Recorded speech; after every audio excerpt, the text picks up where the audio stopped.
Park, a new beginning, let's go. Started back rocking the brown. Ever since we been knocking them down. Baby said she wanna go to the game. Taught her how to say Padre gang. Started back rocking the brown. Ever since we been knocking them down. Mitchell and Ness with the old school name. All of the homies holler Padre gang. Yeah, that. And good day, everybody. Welcome on in. This is episode 154 of the Talking Friars Podcast and YouTube show. Ben Fadden, your host, coming to you live on YouTube and on replay as well, and on podcasts, Apple Podcasts, Spotify. After the San Diego Padres got crushed by the Los Angeles Dodgers today by a score of 10-2. They were outscored in this series 18 runs to 6 runs. So the Dodgers scored 3 times the amount of runs that the Padres did in this series. So, yeah, not a great series. It was up, down, or down, up, down in terms of emotions, I guess, for this series, right? You had Friday, down, get crushed. Muncy and Betts have home runs. Saturday, you're up because you get a walk-off home run. And then the roller coaster boat goes back down today when Bellinger hits 2 home runs and Freddie Freeman hits one to Escondido, So it was the series. My initial reaction on the series coming to you, minutes after this game just ended is it was expected that they were going to lose the series. Was I expecting Manaea to give up 6 earned runs today? No. Against the Dodgers lineup that was not their A lineup today, because they had Hanser Alberto in there in the 8-hole. They had Austin Barnes, the catcher, in the 9-hole. So did I expect Manaea to not be on his game today? No, but I did predict going into this series that the Padres would lose the series. It's not surprising. The Padres are not as good as the Los Angeles Dodgers are. It pretty much comes down to that, The Dodgers' offense is better than the Padres' offense. The Padres might have the better rotation, or it actually might be pretty equal, but with Pierce Johnson going down, you have to lean more on guys like Luis Garcia, who didn't pitch great yesterday. Now, I'm not going to panic about that, right? But you have to lean on those guys more. It was good to see Ray Kerr get in the game today, go that 1 inning, didn't give up a run, didn't give up a hit, struck out Max Muncy. I love seeing pitchers strike out Max Muncy. I hate that guy. My goodness, I hate that guy. But I'm going to take you through everything that happened in this series, give my reactions. Feel free to give your reactions in the comments, or if you want to do a quick voicemail, 619-335-5770. To give your thoughts on this series. And if I see one pop up, I'll play it. I do have a voicemail from yesterday's game. Someone had a voicemail with their reaction after yesterday's game, and they had a prediction going into today's game on Sunday, and it ended up not being correct. I'll put it that way. So I will play that once we get to Saturday's game, that win yesterday. But let's start off with our sponsor for this episode, and then we'll get into the series. This episode brought to you by GAGLIONE Bros, famous cheesesteaks and garlic fries. They're located inside Petco Park, field level, down the third baseline by the Valley Sports San Diego pregame and postgame booth, located in Mission Gorge and Point Loma as well. You can visit GAGLIONEBros.com to view their entire menu, their phone numbers, their addresses, so you can find the locations that are outside Petco Park. But they do have multiple locations inside Petco Park as well. GAGLIONE Bros, the sponsor of this episode. Great cheesesteaks, garlic fries, to maybe make you feel a little better after this clobbering that the Dodgers gave to us today. All right, let's start with Friday's game. Padres lost this one 6-1. Pre-game, Blake Trinan was placed on the injured list with a shoulder injury. Mike Clevenger it was announced he's going to have a rehab start in El Paso on Tuesday, so that will come the same day the Padres open up their next series in Cincinnati against Tommy Pham and the Cincinnati Reds. Pierce Johnson was placed on the IL, and Ray Kerr was called up in place of him. And like I mentioned earlier, Ray Kerr got up today, and he ended up getting a strikeout, not giving up any hits, one scoreless inning. So I liked what I saw out of him. His fastball was sitting like 95. So a good big league debut out of him. And then just talking about the game, Padres did get a lead briefly. Bottom of the second, Aaron Cosmer, hard single to right field. That put Profar on third, and then Myers with a grounder scored Profar. That made it 1-0 Padres. In the third, Nick Martinez walked Betts, Freeman, and Muncy to load the bases with one out, but he got out of it, 6-4-3 double play. That was amazing to see Nick Martinez that fired up, but it didn't go so well after that. In the fifth, Mookie Betts hit a solo homer to left field. Betts, that was his third time facing Nick Martinez. There were some people that were kind of, putting it out there that they didn't think that Bob Melvin should have let Nick Martinez face the third time through the order there at the top of the order. I didn't really have a big deal about that for me because the changeup was working, right? He had other pitches there that were working, even if the fastball wasn't working. For me, what the problem I had was when he gave up that home run to Max Muncy in the fifth after Betts homered to give the Dodgers the lead, and that fastball was down the middle when the changeup was working, So that was more my problem was the pitch selection to Muncy, not Martinez getting to face the top of the Dodgers order a third time around. Because in that situation, Bob Melvin even said it after the game, he wanted Nick Martinez to get through 5 because it was a long series against the Dodgers. You didn't know what was going to happen, and you wanted your starter to get through 5 innings, right? And I agree with that statement, that opinion that Bob Melvin, that game plan that they had going in. In the top of the 7th, the Dodgers added to the lead. Muncy had a 2 RBI single off Tim Hill. Justin Turner had a sac fly to left. That made it 5-1. Tim Hill in that 7th inning was not good. Single, 2 RBI single, that Muncy single I just talked about, and then the sac fly by Turner. Just not solid at all. In the 9th, Mookie Betts added another one, his second home run of the game. That one was also to left field, and that made it 6-1 Dodgers. That ended up being the final score. So that was not a great start to the series for the Padres. And the offense, scoring 1 run. I don't really care who you're playing, unless maybe the Reds when they shut them out that one-day game this past week. It doesn't matter really who you're playing. You give up 1 run, or you score 1 run rather. That's not a great recipe for success. And especially when you're playing the Los Angeles Dodgers, you score 1 run. Well, now you're asking to lose the game, right? Jake Cronenworth and Luke Voit. Voit ended up being put on the IL today. We'll get to that. But Voit and Cronenworth that night, they combined to be 0 for 7. That was Cronenworth's 7th straight game without a hit. He'd end up homering on Saturday, the day after Friday's game. But just you need your middle of the lineup to produce more, and they just didn't do that. And in terms of Ray Kerr, I talked about him debuting. He was called up for Pierce Johnson before Friday's game, like I mentioned briefly before getting into what happened on Friday. I didn't really understand why they didn't just put Ray Kerr into the game on Friday. Like in the 9th inning. I know he's a 1-inning guy, but you were going to lose the game. That felt like a good spot to put him in instead of riding Craig Stammen. But again, I guess that's just me. Ray Kerr ended up pitching today, and then they'll have the off day, and then he'll be ready for the Cincinnati series if that's what they decide to do. But I guess I know no one cares really but me, I guess, but I would have kind of preferred to see Kerr there just to see what he could do. We got to see that today, but as I was writing notes down during this game, that's kind of what I saw there.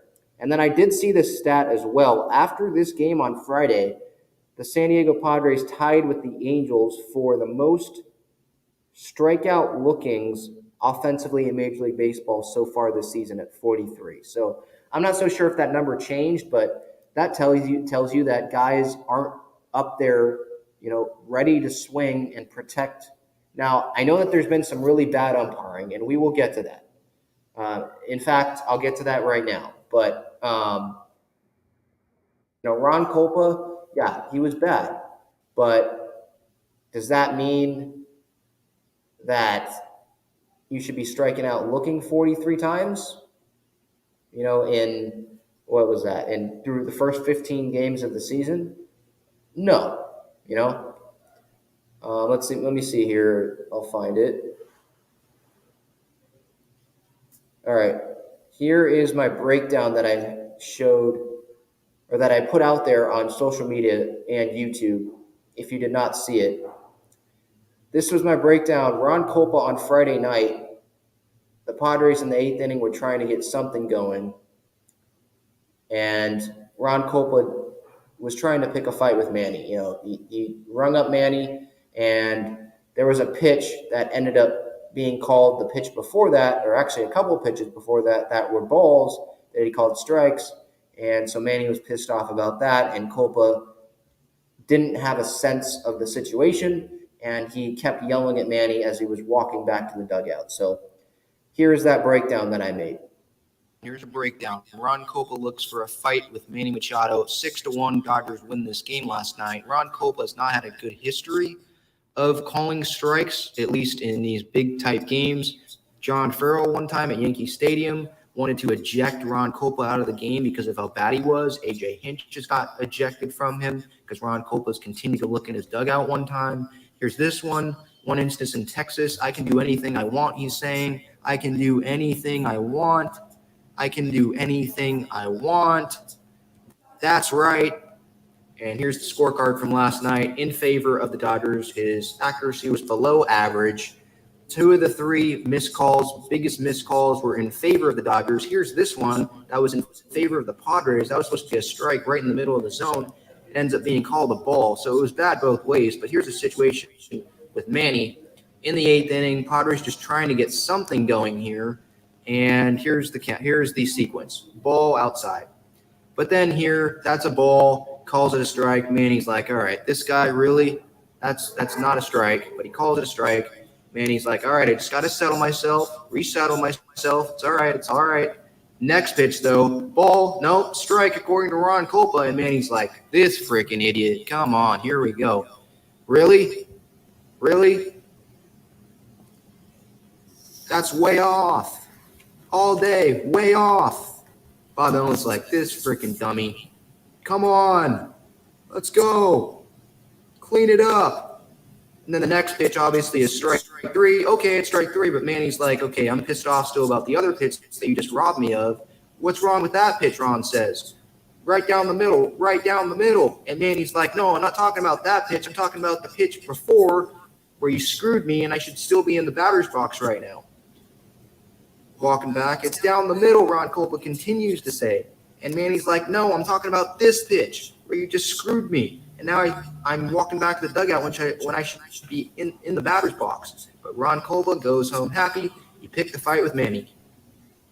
All right, so that was the breakdown that I gave. I hope you guys enjoyed that if you saw it before today, and if you saw it today for the first time, hope you enjoyed that. The podcast audience, maybe that you learned something from there, but I encourage you to go watch it visually on YouTube, on the YouTube channel, Talking Friars.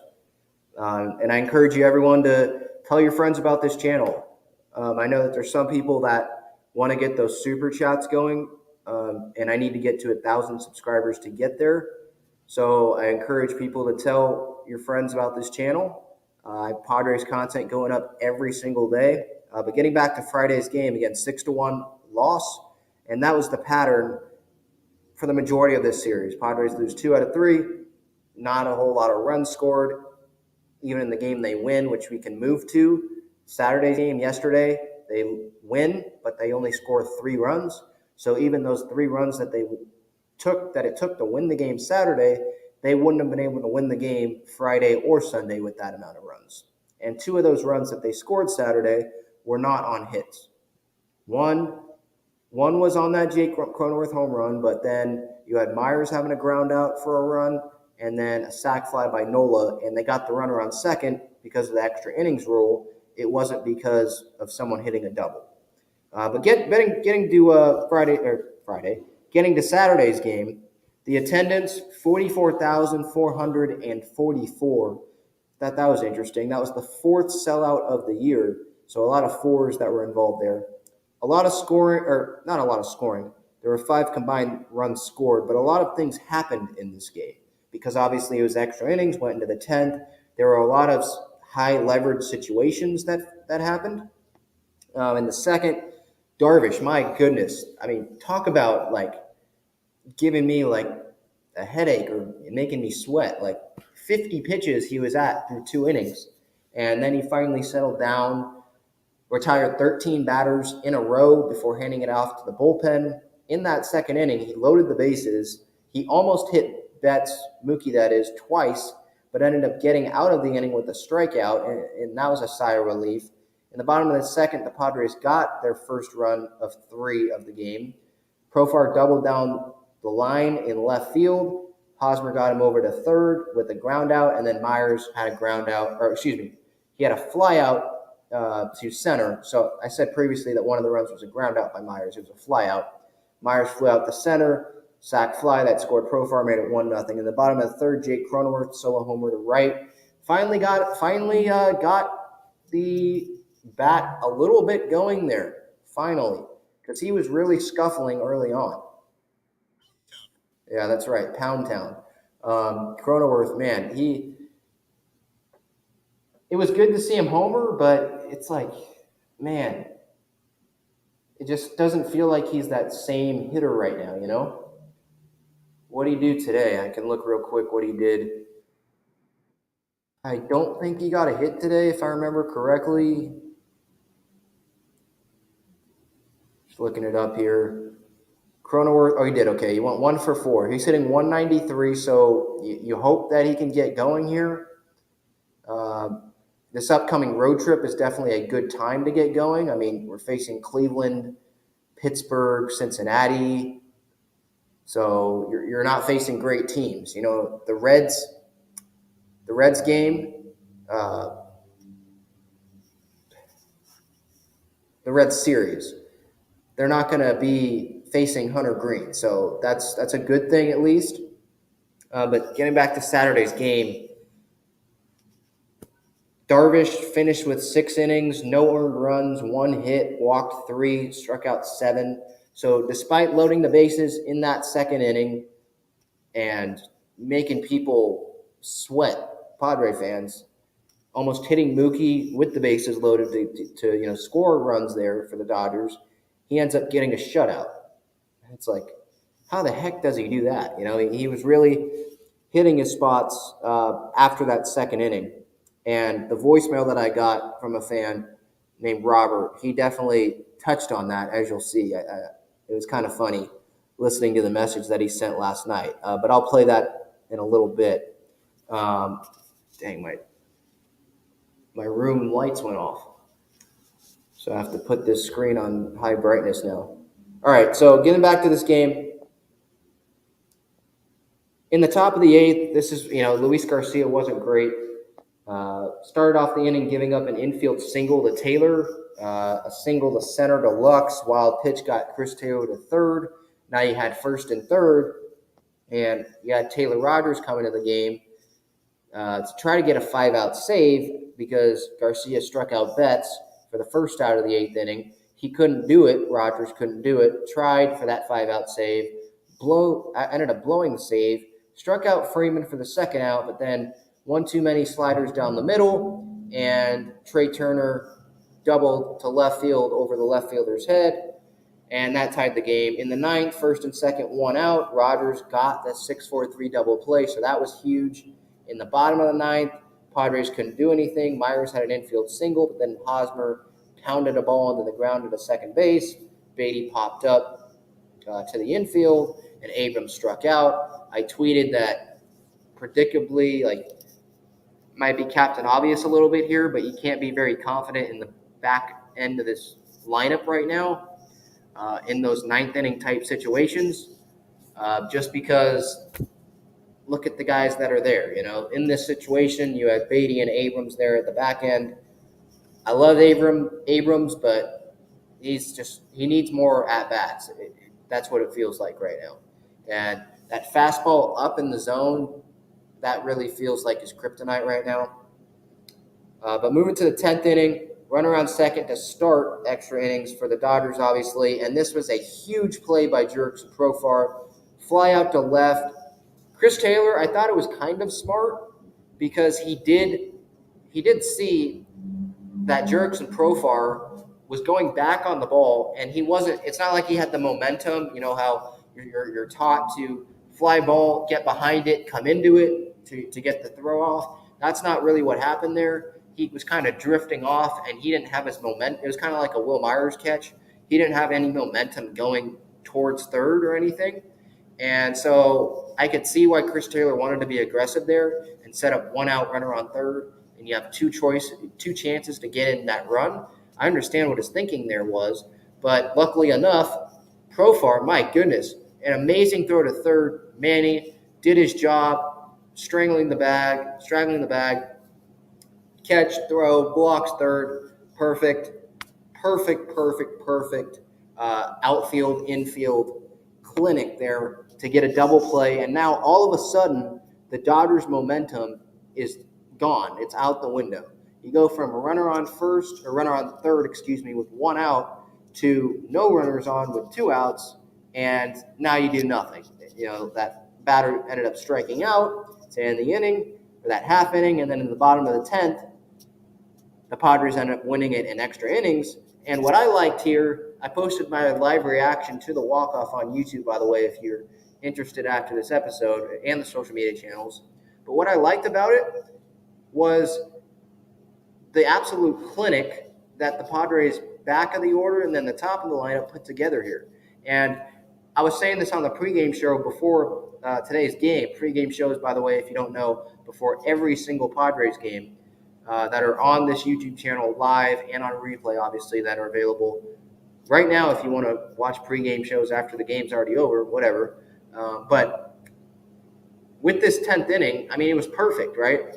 If it was Luke Voit and Eric Hosmer up, I don't think they would have been able to execute what Grisham and Luke Voit were able to do, right? If it was Luke Voit as that runner on second base or Eric Hosmer, because I know Voit didn't play, but let's say it was Eric Hosmer on second base. He was the last out of that 9th inning, so he's the extra inning runner on second to start the 10th. If he's that runner, they don't win that. I don't know if they win that game right there. I don't know if the Padres would be comfortable sending Hosmer on that flyout, you know? Who knows? But they had C.J. Abrams there, the fastest guy on the team, one of the fastest guys in the league, and so he can walk over to third on Grisham's sac bunt, and then he can walk home on Nola's sac fly. You know, with Grisham and Nola, you have Grisham. I know he did foul off one bunt today, but I was saying on the pregame show, this guy has been perfect with his bunts in play. You know, it's not like from my memory this year so far, he has not bunted a pitch up in the air and it's been caught. You know, they've all been good inside the lines, inside the field of play, and he did it again. Perfect bunt. And then Nola, right, when he's healthy, I've said this multiple times already this season, when Nola is healthy, he makes contact. That's his job, and he knows that's his job, and he makes contact. He might not have the highest average because when he makes contact sometimes, it doesn't find a hole. But in those situations, you don't need to find a hole. What you need is to elevate a ball, put it in the outfield, and so Abrams can score and you get a walk-off, just like what happened. And if you see in the title of the episode, Nola, I have Nola in all caps, and then more in between the N-O and the L-A. No more L-A till June because the Padres don't play the Dodgers again. Their next series against the Dodgers is June, I think, 30th. And then the series ends at the beginning of July. So the good news, you know, they're outscored 18-6. That's not the good news, obviously, duh. But the good news here is that they don't have to play the Dodgers in a long time, and they get a lot of easy, or at least on paper, again, that's, you know, baseball is a funny thing, but at least on paper, the Padres have a pretty friendly schedule, especially this road trip coming up And so this is the time to definitely get wins. And I'll talk about Sunday's game, obviously, and I'll play that voicemail, by the way, that I was talking about that a fan sent in, the first voicemail that has been sent in. Again, 619-335-5770. If you want to give your thoughts, I'll play those. Whenever I receive them, I'll play them on the next episode. That doesn't include a guest interview. But in terms of after the series, so starting on Tuesday, you got 3 against the Reds. You got 3 against the Pirates. That's not a playoff team. The Reds aren't either. You got an off day, 2 against the Guardians. That doesn't seem like a playoff team. They got swept by the Yankees this weekend at Yankee Stadium. And then you have a come back home, and you play 4 against the Miami Marlins, who aren't a playoff team, and 3 against the Cubs. And the Cubs don't seem like to be a playoff team either. The only thing to worry about the Cubs is the guy that the Padres might have been able to sign if the Cubs didn't sign him, and that's Seiya Suzuki, who's been absolutely bonkers at the plate. But the Cubs are the toughest team, seemingly, at least on paper it seems like, that the Padres are going to play in their next, 18 games? 4, 5, 6, 7, 8, 9, 10, 11, 12, 15 games. So the Cubs, the next 15 games are against non-playoff teams. And then they play in Atlanta, I think, after that Cubs series. So if there's a time to capitalize, this is the time. This is the time. So that's the good news. Now let's get to, hopefully you can hear this voicemail. Let me know in the chat, by the way, if you can hear this voicemail that I'm going to play here. Robert. This is Robert who called in 619-335-5770 to give me his thoughts on Darvish on Saturday, how he was able to climb out of that hole. And he gave us a prediction of Sean Manaea that what he was going to do earlier today, and it ended up not being correct. But I thought this call was actually pretty funny. A lot of repetitive stuff, but here's this voicemail. Again, let me know if you can hear it. Okay, here we go.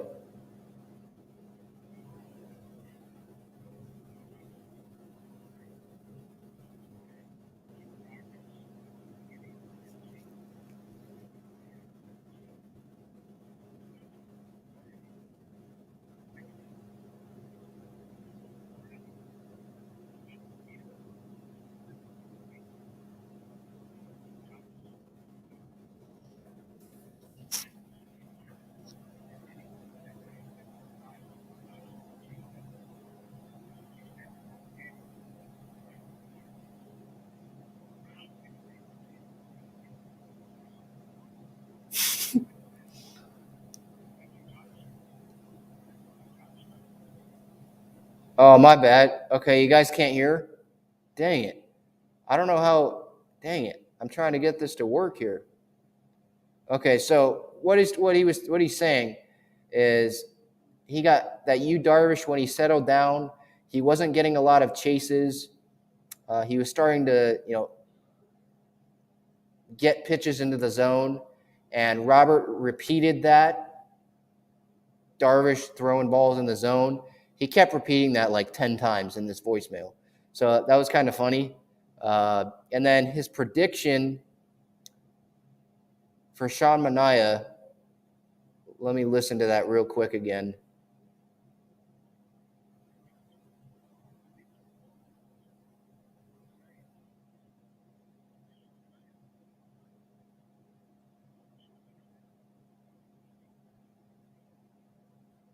Yeah, so Robert said that Sean Manaea was going to really do his thing today. Like he was going to pitch really well. So maybe Robert jinxed that a little bit there on that voicemail. Yikes.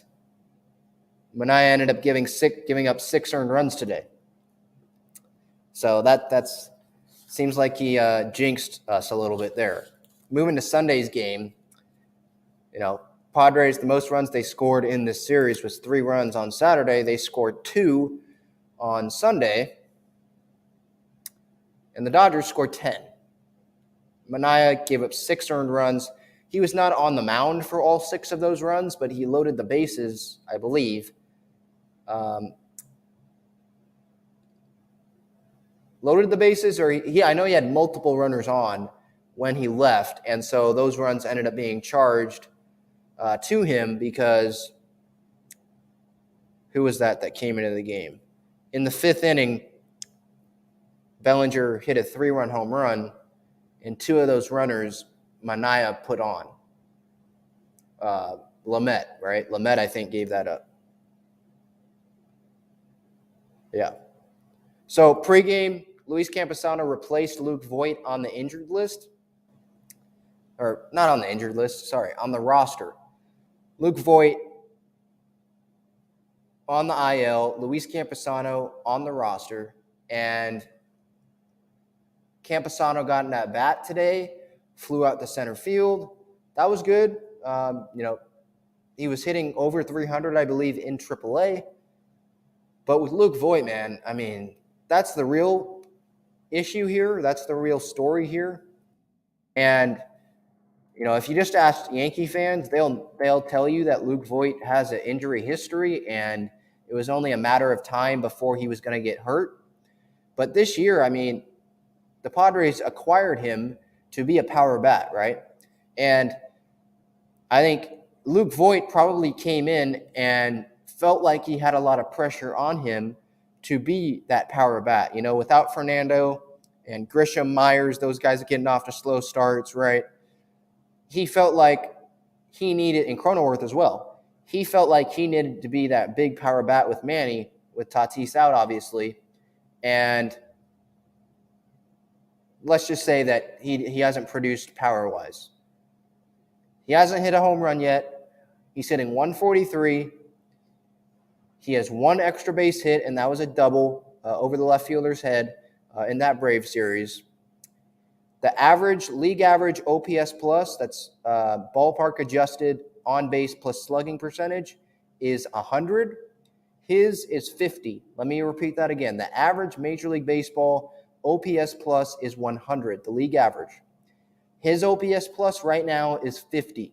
That tells you the story of how bad Luke has been at the plate so far this season. And he's on the IL right now, 10-day IL, retroactive to yesterday, the 23rd, April 23rd. So what I'm thinking, and I said this a little bit on the pregame show, I'm thinking that, hey, look, hopefully this is just a time where Luke can literally not do anything for the next couple days. Don't focus on baseball. Just chill a little bit for a couple days, get your head away, come back. Maybe don't go rep maxes on the curls, on the bicep curl bars. We don't need those curl. You don't need huge biceps. All right, let's just chill out on that. Thank you. We need you healthy. And hopefully he comes back and maybe he has a little bit of a change of approach, or he's not trying to have such a violent swing. Like it's a wishful thinking. I know it's not going to happen, but can't you just look at Bryce Harper film and look how he has a violent swing without 2 strikes, and then when he has 2 strikes on him, he has a toe tap, and then he still swings violently, as violent as he can with a toe tap? Can't you do that? I'd love to see him try that, because I've said this multiple times already. With 2 strikes, right? And usually it's 2 strikes, 0-2, 1-2. That's what I've noticed with Voit. And when that's happening, the pitcher's not going to throw you a strike inside the strike zone, or it's not going to be where you want it. So when you're in the batter's box and you're having this big leg kick like he has, and as the ball's coming in, you're moving your head like this, that makes it harder to hit.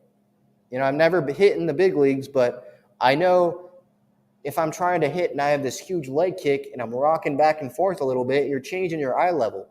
And so why not just do a toe tap, right? I just did a toe tap, right? Toe tap, and my head moved a little bit. It didn't move a lot, when you're doing this big leg kick, right? So that's what I would recommend, but I'm not Michael Bordar. I'm not getting paid to be the hitting coach, but that's what I would recommend for Luke Voit. But hopefully after he comes off the IL that he, can start producing a little bit at the plate, because the Padres are going to need it. Because I don't think that they want to have 3 catchers on the roster.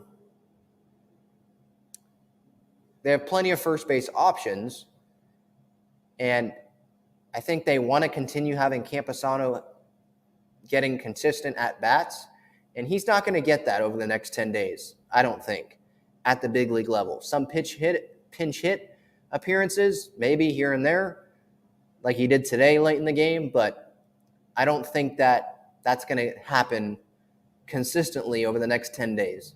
Maybe the Padres are blowing out guys because they're facing the Marlins, Guardians, and Pirates, but I don't think that he's really going to have, too many at-bats at the big league level. So I think that having 3 catchers on the roster with Campusano on it, I don't think that's the best for him, for his development, to be quite honest, his trade value, because teams are going to want to see him hit, whether that's in AAA or any other level, whether that's the big leagues or whether that is in the minor leagues.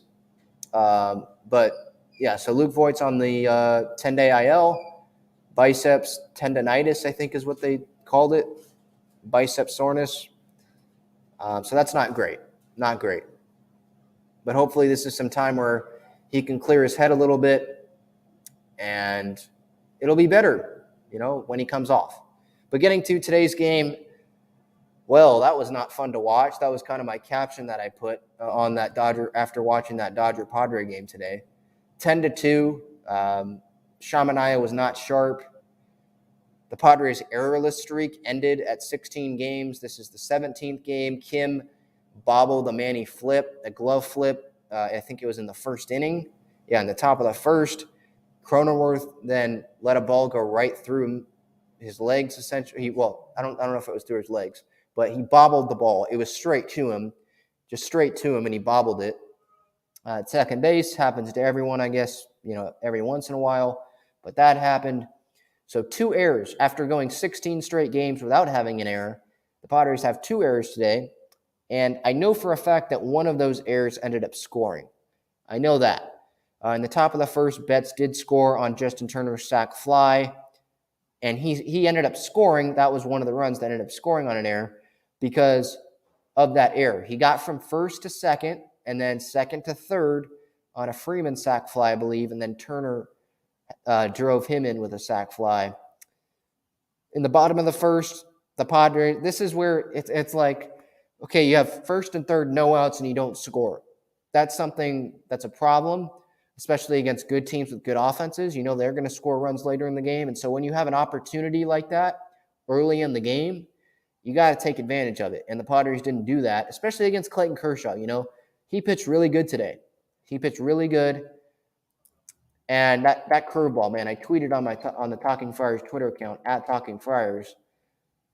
Man, I can't wait to see Kershaw, or not see Kershaw on the couch, see him sitting in the stands at these Dodger games and not having the Padres have to face Kershaw with that curveball when that curveball's working. He went 5 innings today, one earned run. He did not walk anybody, struck out 3 guys. His ERA is at 2.65 now. He had that twin start where he didn't give up a single base runner through 80 pitches. I think that's where he hovered around today. But Manaea was not good. 4 1/3 innings, 6 earned runs, 6 hits, walked 3. That's a season high. 3 walks isn't bad, but still it's a season high. I wanted to note that. 5 strikeouts, gave up 2 home runs. One was to Freddie Freeman, and then one was to Cody Bellinger. I need to find that real quick because this ball, in a night game, I feel like this ball would have been a fly out to center field. Let me find it here.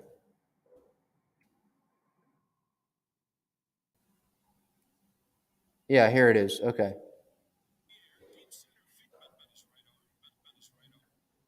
Hold on one second. Let me share the screen.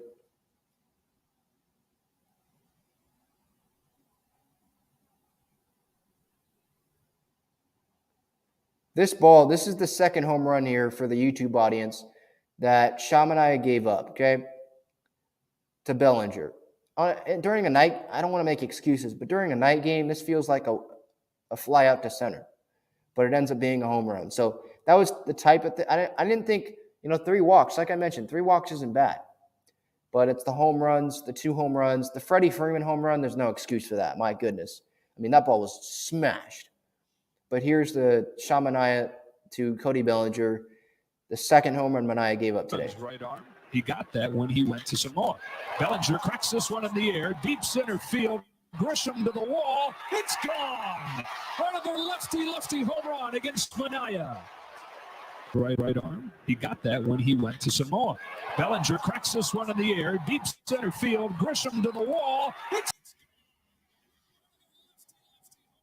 I mean, look at that. That totally looked. Is that just me? That totally looked like Grisham was about to, jump up, and all of a sudden it just kept carrying over the center field wall. But that was the first home run that Bellinger hit today. He ended up hitting another one, a 3-run home run in the 5th. That made it 8-1 Dodgers. Myers had a bloop RBI single, made it 4-1. Before that, Bellinger 3-run home run. But then there was ground outs all over, RBI ground outs, sac flies all over the place. Austin Barnes had a grounder to second. Jake made that error. That made it 9-1 Dodgers. Max Muncy had a ground out to first RBI, made it 10-1 Dodgers. Grisham had an RBI sac ground out to second base, made it 10-2 Dodgers. And that was the final score. Ray Kerr, like I mentioned, he had his major league debut today. I was hoping to see him on Friday because that game was out of hand too, but we got to see him today. Got his first major league strikeout against Max Muncy. That was good to see. He pitched well, sat around 95 with his fastball. 1 inning, no runs, no hits. Got that 1 strikeout. I did see this from the Padres today. This series, 133,856 fans this weekend, the most ever in Petco Park history in a series. But I just wanted to note that tidbit. But with this Padre-Dodger game here, 10-2, I mean, my goodness. This game really showed how much room the Padres have to make up offensively with the Dodgers. Am I saying that Manaea is going to give up 6 runs again the next time he faces the Dodgers, or again at all this season? Probably not. I'd probably say no. But it's still not encouraging, right? Because you still have other guys that could have off starts against them. And when you're facing the Dodgers, you're going to give up runs. Whether that's 2 runs like on Saturday, or whether that's 10 runs on Sunday, or 6 runs like Friday, you're going to give up some runs to the Dodgers. So the offense is just far off from the Dodgers.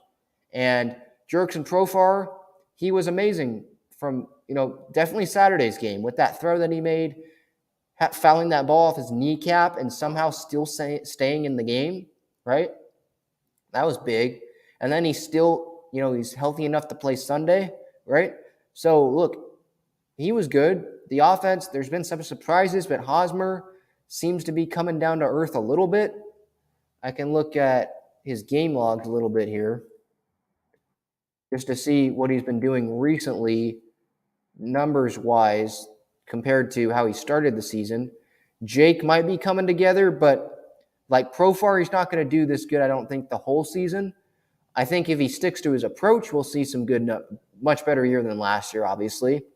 But his numbers isn't going to be this great, right? Him hitting 4th, he's the 4-hitter for the Padres. That's not great.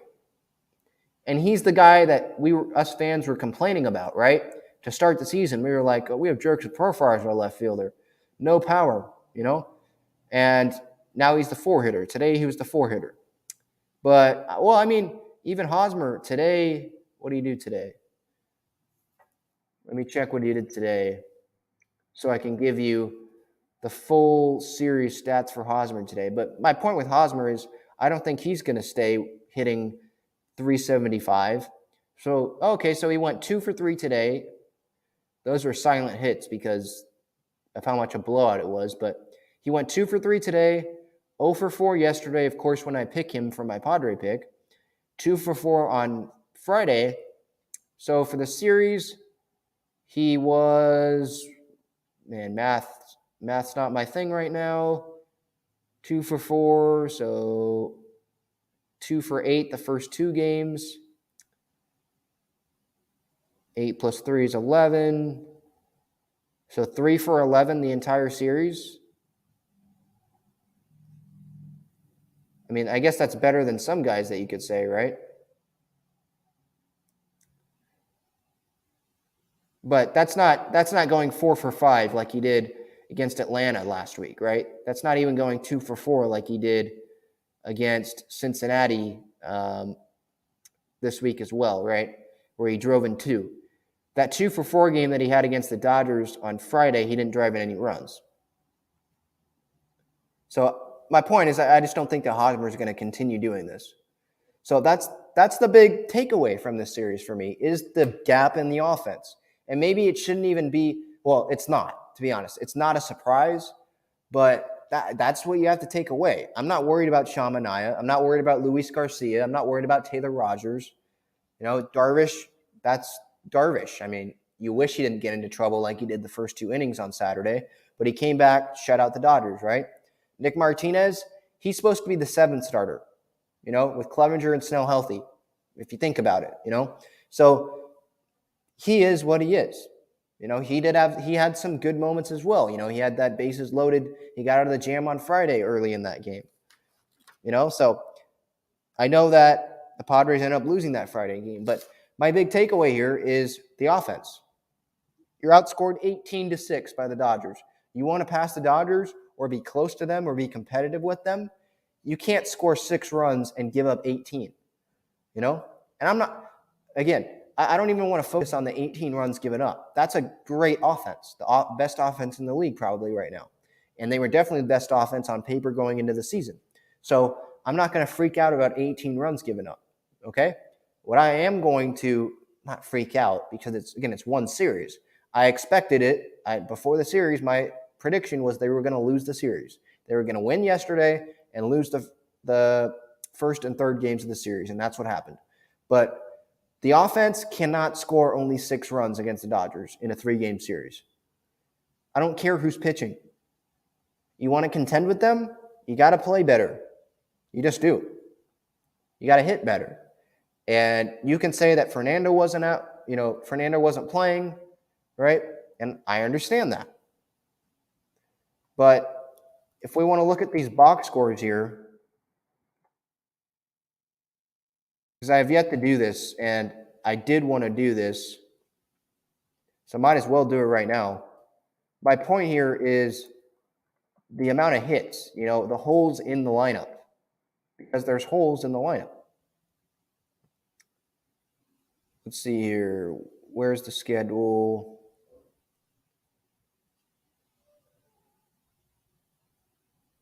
All right. Let's go through this Dodger-Padres series.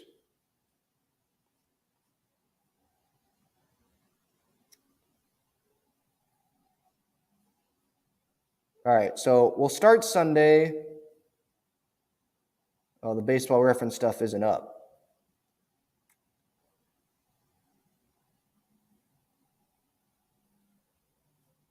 Here, we'll do Saturday. Let's start with Friday, and then we'll do Saturday. Friday, they lose 6-1, okay? So, man, baseball reference is not cooperating with me right now. They lose 6-1, okay?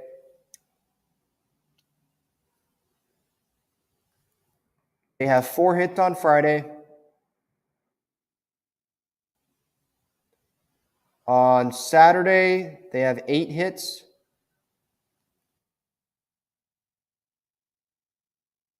That's Sunday.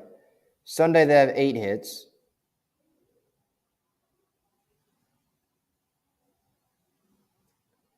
And Saturday, they had 5. So 5 plus 8 is 13. Plus 4, 17. So they had 17 hits. Let me write that down. 17 hits for the Padres this series.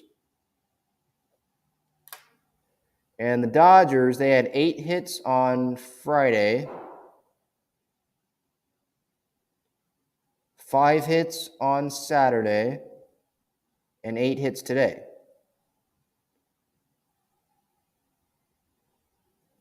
So 8 plus 5, 13, plus 8, 13 plus 8, 21. So they out-hit the Padres. They had 21 hits. The Padres had 17. So that's not as big of a margin as I thought. But as you can see here, we can look at the home runs as well, right? The Dodgers this series, they had 1, 2, 3,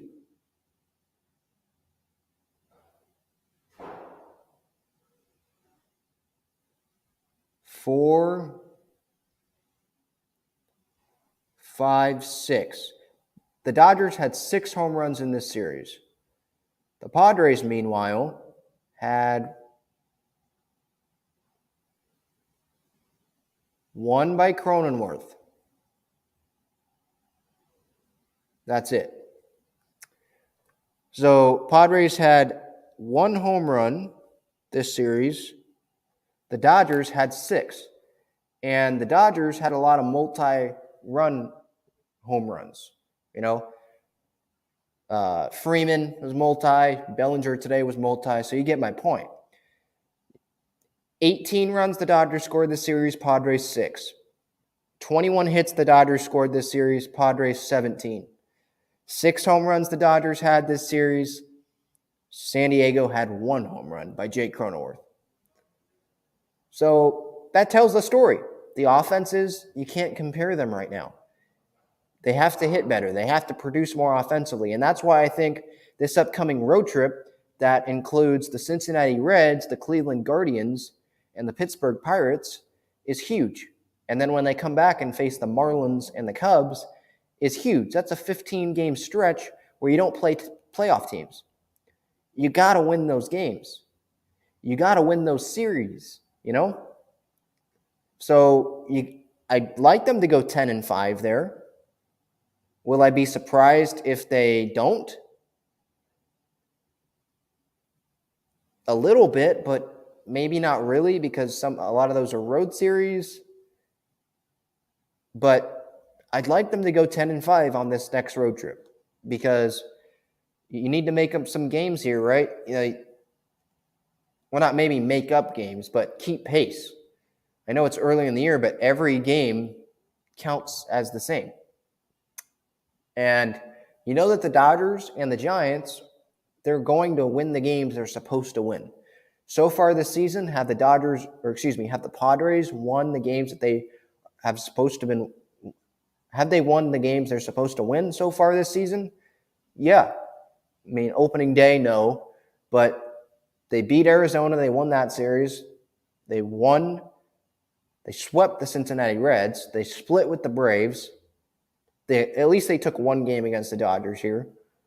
So they've won the series that they're supposed to win. Now, will that continue?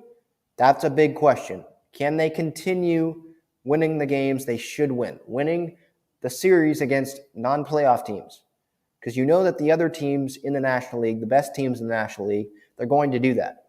And that might end up being the difference if the Padres don't make the playoffs. I see them as a playoff team. Or if they don't get home field advantage for the wild card series, right? So these games, you might be saying they're playing the Reds, Pirates, and they're going to win this game. I won't tune in.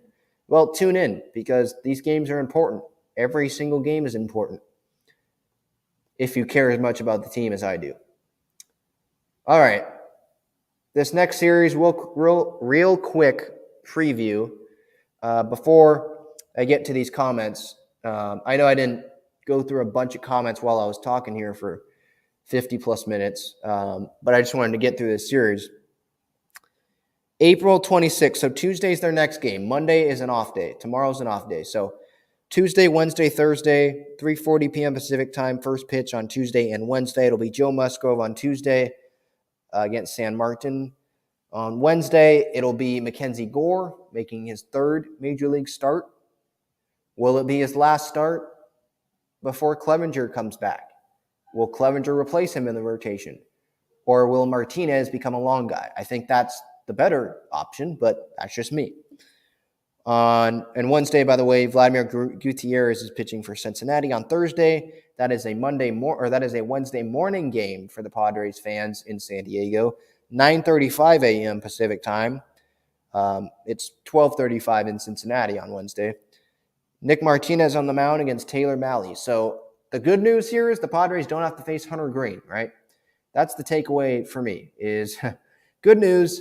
You don't have to face him. Good news this past series, we didn't have to face Walker Buehler. Earlier in the year, we didn't have to face Carlos Rodon. So it seems like the Padres are getting lucky here. They don't have to face the best guy in each team's rotation right now. That's good. But you didn't face Walker Buehler in this series and still got outscored 18-6, right? Now, is Kershaw good? Yeah. Is Urias good? Yeah. But I wish they could have scored more runs off Tyler Anderson on Saturday. All right, so they need to sweep the series. Well, they need to win the Cincinnati series. They need to win every series on this road trip. Should they sweep? Yeah, because it's like the same series that you played at Petco. If Cincinnati does get Jonathan India back, well, they become better. But that's the same series. You're not facing Hunter Green. You're facing a bad team that has 3 wins, I think, so far this season. They finally won yesterday, I think, against the Cardinals. So this team sucks. So win the series. Please sweep. Do that again. Win the games. I keep saying this. Win the games you're supposed to win. All right, let's get to some comments here. Some of these are probably a long way these probably happened a long time ago while I was talking. So some comments that I can talk about that, make sense here, I'll go through.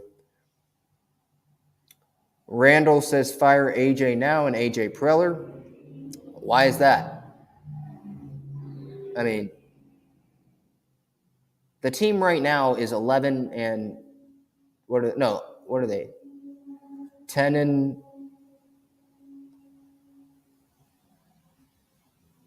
7 right now. 10-7 is good for me right now. That's pretty good for me right now. So fire AJ. Profar's look good. That move looks good right now. Taylor Rogers, that move looks good right now. Luis Garcia, for the most part, that move has looked good so far right now. Bob Melvin, the move, that coaching staff has been great so far right now. So the moves, Alfaro, he was great in spring training, and I don't see why hasn't been a good move so far right now. So he's made, the Sean Manaea move has been amazing. I know today was a clunker, but the moves, the offseason that AJ had was good. Now, he's not in control of what the players do in the batter's box.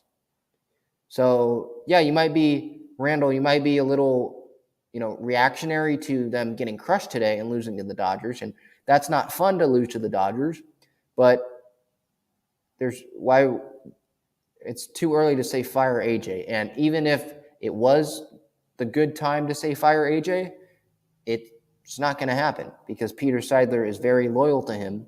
And he's even said before the season that he doesn't feel like it's we must win right now year, which I disagreed with.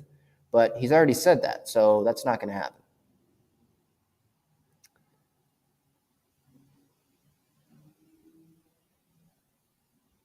Let's see here.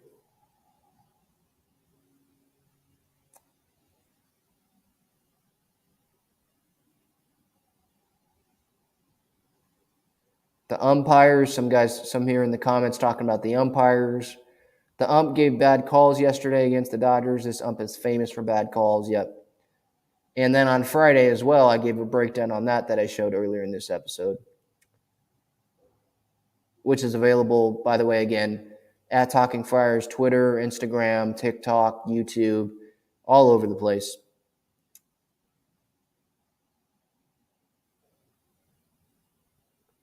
Turbo, that's kind of a good point that he makes here. He says 1/10 of the season completed. I don't see much more offense coming. We may be able to grab 3rd or 4th in the division.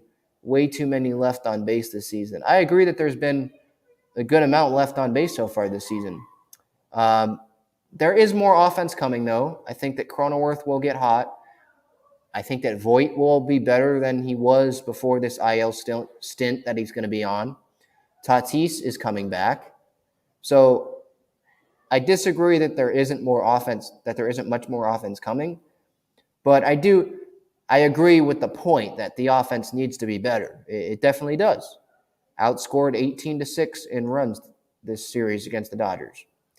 6 home runs the Dodgers had, 1 home run the Padres had.